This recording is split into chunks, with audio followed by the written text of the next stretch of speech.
notre robot est constitué de différents modules. On a dans un premier temps 2 moteurs directionnels reliés à des roues qui nous permettent de faire avancer le robot sur la piste de jeu.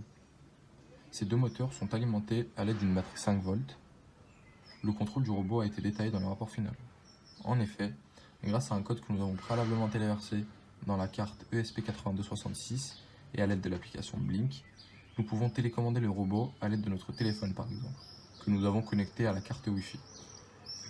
Vous pouvez observer ici un moteur directionnel.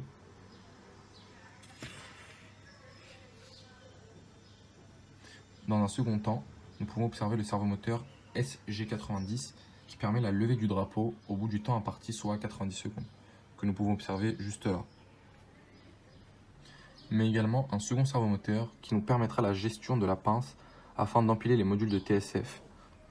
Au bout de celle-ci, un électroaimant permettra la soulevée de 2 modules de TSF simultanément en les maintenant accrochés. Ici, nous pouvons observer le second servomoteur. Et ici, l'électroaimant. En effet, à l'aide de cet électroaimant, nous allons venir attraper un premier module grâce à l'aimant et ensuite venir superposer celui-ci au-dessus d'un second module et ainsi former des tours. Je vais ici vous simuler la formation d'une tour de module de TSF. Donc pour cela, on aura besoin du coup d'un électroaimant et de 2 modules de TSF. À l'aide de l'aimant, nous allons venir attraper un premier module et ensuite venir le superposer sur le second module de TSF.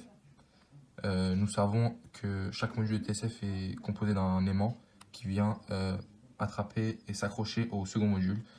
Donc une tour se formera ainsi.